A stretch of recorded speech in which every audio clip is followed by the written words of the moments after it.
Welcome back to my channel to our new blog. আপনারা দেখতে পাচ্ছেন একটি বাতাবি লেবু গাছ কিন্তু বাড়ানো হচ্ছে। আপনারা আবার ভাবতে পারেন আমরা হয়তো বা লেবু চুরি করতেছি, আসলে আমরা চুরি করছি না, এটা কিন্তু আমার এক দাদার গাছ। গাছটা একটু লম্বা হয় কিন্তু হাতে ঠেই পাওয়া যাচ্ছিল না, যার কারণে কিন্তু একটা কুঞ্চি নিয়ে এসে তনু অনেক বাড়ি বাড়ি করে পারলো না, শেষমেশ কিন্তু রাব্বি ট্রাই করতেছে। অবশেষে রাব্বি কিন্তু পাড়িয়েছে লেবুটা। দেখেন আসলে এই লেবুটা প্যাকেছে কিনা আমরা শিওর জানি না, যার কারণে কিন্তু রাব্বি কাটার ট্রাই করতেছে। কাইটা এখন ছুলে দেখতে হবে এটা প্যাকেজ কিনা, যদি পাকে তাহলে তো সবাই খাওয়া টাওয়া নিয়ে খুব হামড়ি কামড়ি বাঁধিয়ে দিব।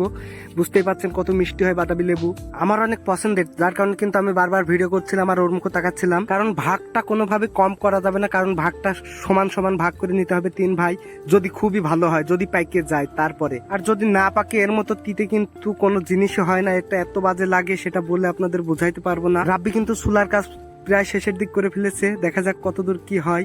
রাব্বি কিন্তু মিট করে হাসছে আর বলতেছে ভাইয়া পাকা হবে না হয়তো, বা আমি বলছি না হতেও পারে, এটা হয়তো সাদা জাত। এই বাতাবি লেবুর আবার দুইটা জাত, একটা লাল হয়ে যায়, লাল প্যাকে কিন্তু টসটস হয়ে যায়, আর একটা কিন্তু সাদাই থাকে। দুইটা খেতেই অনেক টেস্ট, কিন্তু দেখতে ভালো দেখা যায় কিন্তু লালটা। এই লেবুটা দেখতে সাদা মতো, তাই আমার কাছে মনে হচ্ছিল যে সাদা জাত মনে হয় মিষ্টি হবে। তাই তো রাব্বিকে বলছিলাম তুই ছোলে খাগে তারপরে খাইয়ে দেখা যাক কেমন লাগে।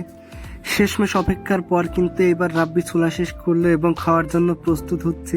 আমি ওকে বললাম তুই এবার ভাঙার পরে কিন্তু খাওয়া যাবে। খাইতে গিয়ে দেখি রাব্বির মুখ টুক শুকিয়ে যাচ্ছে, একদম কষতে কিন্তু চোখ মুখ বন্ধ হয়ে যাচ্ছিল, তার মানে বুঝতে পারছিলাম যে এটা চুকোই হয়েছে, এটা এখনো পাকেনি। রাব্বি আমাকে খাওয়ানোর জন্য কিন্তু বলছিল ভাইয়া এটা প্রথমবার গালে দিয়েছি, যার কারণে একটু চুকো লাগছিল কিন্তু মিষ্টি লাগছে, ভাইয়া দেখেন আমি কি সুন্দর করে খাচ্ছি, তাই বলে খেয়েই যাচ্ছে ও আমাকে খাওয়ানোর জন্য। এবং তনু ওর মুখের দিকে তাকিয়ে আছে, ভাইয়া কেন দিচ্ছ না আমাকে বলেই যাচ্ছে। শেষমেশ কিন্তু রাব্বি ওকে দিল এবং রাব্বি আমাকে বললো ভাইয়া আপনি খান, ও আমাকে অফার করলো। শেষমেশ কিন্তু আমিও খাওয়ার জন্য প্রস্তুত হলাম। আমি তো ভাবলাম যে মনে হয় মিষ্টি হবে, কিন্তু শেষমেশ দেখি এটা এত দিতে ওরা আমাকে ফাঁকি দিয়েছে, ফাঁকি দিয়ে খাওয়ানোর জন্য কিন্তু বললো যে মিষ্টি আছে।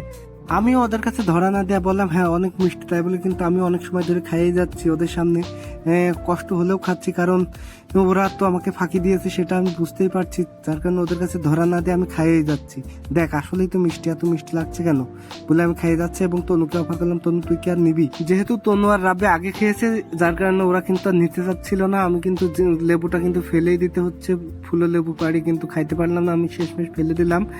হ্যাঁ ফেলে টেলে দেওয়ার পরে কিন্তু তনু দেখেন কিভাবে হুড়পাড় করে এই লেবু খেয়ে যাচ্ছে। দেখেন বলছে ভাইয়া ফেলে দিচ্ছ কেন, এটা পেরেছি খেয়েই ফেলবো, সব কিন্তু খেয়ে নিল।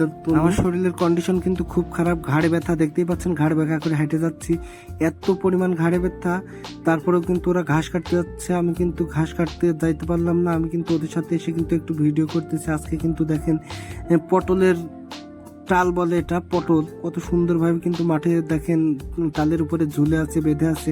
আমি পটল সম্পর্কে একটু তথ্য দিব আপনাদের। এই পটল চাষে কিন্তু প্রচুর খাটনি হয়, কারণ এই টাল দেওয়া লাগে, প্রতিনিয়ত কিন্তু পরিচর্যা করা লাগে। দেখতে পাচ্ছেন কি ধরেছে, পটল ধরলে কিন্তু এইভাবে এক জায়গায় কিন্তু 5-7টাও ধরে থাকে, আর সারা ভুঁই ধরে যদি এভাবে পটল ধরে থাকে কতটা পটল ধরতে পারে একবার ভাবেন। এই যে পটলের ফুল দেখতে পাচ্ছেন, এই যতটা ফুল হবে ততটাই কিন্তু ফল হবে। আসলে এইভাবে ফুল কিন্তু প্রত্যেকটা গাছে আসে না, কিছু পুরুষ গাছ থাকে আর কিছু মহিলা গাছ থাকে। এই পুরুষ গাছ কিন্তু মহিলা গাছের সংস্পর্শে লাগানো লাগে ফুল, কিছু ফুল কিন্তু এই আগাডোগায় কিন্তু না ছোঁয়াইলে কিন্তু এই পটল কিন্তু ধরে না। এটা কিন্তু এক্সট্রা একটা পরিশ্রম, যশোরের এদিকে বেশি করে রাত্রে গিয়ে কিন্তু তারা এইভাবে পুরুষ ফুল তুলে কিন্তু মহিলা যে গাছ থাকে সেই গাছের কিন্তু সংস্পর্শে লাগিয়ে দেয়, যার কারণে কিন্তু ফুল আসে এবং ফল অনেক পরিমাণে হয়। এই পটল খাইতেও কিন্তু অনেক টেস্ট লাগে, আমার কাছে মোটামুটি ভালো লাগে। পটল রান্নার চেয়ে পটল ভাজি কিন্তু খাইতে বেশি টেস্ট। শহর থেকে গ্রামের জন্যই ভালো লাগে, দেখেন গ্রামে কিন্তু একদম তরি তরকা সবকিছু কিন্তু টাটকা পাওয়া যায়, মানে এগুলো দেখলেও যেন চোখের শান্তি। এই টাটকা জিনিস চোখের সামনে যে আমি ভিডিও করছিলাম দেখে মনে হচ্ছিল আমি এখান থেকে তুলি, আসলে তুললে তো হবে না, এগুলো কিন্তু একবারে আমার যে দাদার ভুঁই সে কিন্তু একবারে তুলে হাটে নিবে। এই হাট থেকে যে ব্যবসায়িক কিনবে সে কিনে ঢাকায় পাঠানোর পরে আপনারা হাতে পাবেন, তারপর কত হাত বদল হওয়ার পরে কিন্তু আপনারা পান, একবার কল্পনা করে দেখেন। আর আমরা যদি ইচ্ছা করি আমরা কিন্তু বাসা থেকে মাঠে এসে এখান থেকে যদি কিছু তুলে নিয়ে যাই, হয়তো বা খুব বেশি হলেও আধা ঘন্টার ভিতরেই কিন্তু টাটকা জিনিসটা রান্না করে খাইতে পারবো, মানে সে একটা ফিলিংস। হ্যাঁ শেষমেশ কিন্তু এই যে রাব্বিরা কিন্তু ঘাস কাটতে লেগে গেছে, দেখেন তনু আর রাব্বি ওরা দুই ভাই আজকে ঘাস কাটছে, আমি কিন্তু ঘাস কাটতে পারছি না, আমার ঘাড়ে এতটা ব্যথা, মানে আমি ঘাড় ঘোরাইতেই পাচ্ছি না। তারপরেও কিন্তু আমি আপনাদের উদ্দেশ্যে ভিডিও করতে চলে এসেছি মাঠে। ওরা ঘাস কাটছে, আমি ওদের একটু ভিডিও করলাম, গাছের ভিডিও করলাম, কিছু ফল খাওয়ার ভিডিও করলাম। যাই হোক ভিউয়ার্স, আমি কিন্তু আপনাদের জন্য প্রতিনিয়ত ভিডিও করে যাচ্ছি। অসুস্থতা সাথে সঙ্গী করে নিয়েও কিন্তু আপনাদের জন্য ভিডিও করতে এসেছি। তাই আমার ভিডিও যদি আপনাদের ভালো লাগে অবশ্যই আপনারা লাইক কমেন্ট শেয়ার করে আমার পাশে থাকবেন। আর অবশ্যই অবশ্যই আমার জন্য দোয়া করবেন, আমি যেন দ্রুতই সুস্থ হয়ে উঠতে পারি আর আপনাদের জন্য নতুন নতুন ভিডিও আনতে পারি। আসসালামু আলাইকুম ভিউয়ার্স, সবাই ভালো থাকবেন, বাই।